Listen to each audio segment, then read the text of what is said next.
Well, did you wake up early to a full day? You may have even been tired all day. But the moment your head hits the pillow, your brain decides, woohoo, it's party time. Your thoughts start racing. Your body feels tense. You check the clock. Oh, it's 1 a.m., then 2:19, then 3:12. But you're exhausted. But you're wide awake. And guess what? You're wired and tired. That's not always insomnia. That's a stress cycle that never closed. Earlier in the series, we talked about how stress compounds when you don't close that loop. Here's the thing. Nighttime is where unfinished loops show up. Your body is still in go mode. Adrenaline hasn't settled. Your cortisol lingers. Your system hasn't fully received that message that it's safe. So it keeps scanning. Here's a way to understand it. Imagine you're driving at 100k an hour, headlights blazing, the engine's humming. Then suddenly you pull into your driveway and expect that instant power down. But the engine's still hot, the fan is still running, the lights are still bright. Momentum doesn't stop immediately. Sleep works exactly the same way. If nighttime stress is something you've struggled with, I've created a free worksheet that walks you through the wind down process. You'll find it in the description, and use what serves you best. Now, here's the thing. Going to sleep isn't a switch. Think of it like a dimmer. You gradually turn it down, and most people try to fall asleep before they've actually downshifted. That doesn't work. The downshift happens in 3 simple stages. You've got a physical reset, a mental discharge, and then a safety cue.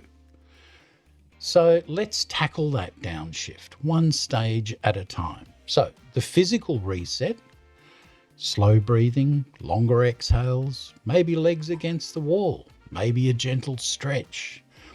You're telling your body it's time to calm down. Second is a mental discharge. Don't take tomorrow to bed with you. If your mind's racing, it's just trying to resolve unfinished tasks. Grab a notebook, do a brain dump, not a novel, whatever comes. A few words, a sentence, some bullet points. No editing, no analysing, no correcting spelling. Just unload it, freeform. Here's the important part. And I can't stress this enough. Don't review it. Imagine as you're writing it, it's in invisible ink and you just can't see it. Because reading reactivates that thinking. Just write, close it, let it go until tomorrow. The simple physical act of writing it, getting it from your mind onto paper is incredibly powerful. Thirdly, is the safety cue. This is where ritual becomes powerful. So same music, same lighting, same sequence. You're training your brain that this means sleep is coming. Something as simple as splashing your face with warm water, brushing your teeth before bed. Now, let me share something personal with you. My mentor once suggested that I tried counting from 1,000 down. So I started 1,999, 98, 97. And I didn't get very far because my mind kept jumping in. Oh, did you send that email? What about tomorrow? Did you lock the front door? So I'd start counting again. And here's a tip. It's okay to allow your mind to wander. It's just your system doing the protective thing. Just bring it back into that pre-sleep ritual. Eventually I realized something. I'm very visual. So instead of numbers, I imagined a tall building with 1,000 lit windows, each number and window, and it's switched off. I pictured a cleaner going into the room, tidy, click, light off. Next room, tidy, click, light off. Before long, I was gone. And I've got a very active imagination, and I started creating the scenarios for the cleaners, which I talk about in my podcast audio. Sometimes your conscious mind will jump back in, but here's what's really happening. Your brain is engaged in something neutral. It's not scanning. It's not problem solving. It's rehearsing sleep. And here's an interesting fact. Your mind can only actually hold one attention-heavy thought at a time.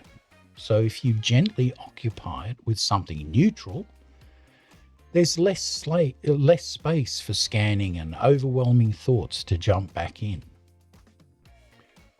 Dr. Matthew Walker is a specialist and a psychologist, one of the world's leading sleep researchers, talks about the idea of sleep rehearsal. Cognitive behavioral insomnia specialists talk about the forcing sleep, like children do. They ease into it, pretending to be asleep. Most of us probably remember that, falling asleep as kids. And we were pretending and then we were asleep. Look, if this is something you've been struggling with for a while and you'd rather work through it personally, you're welcome to book a discovery call.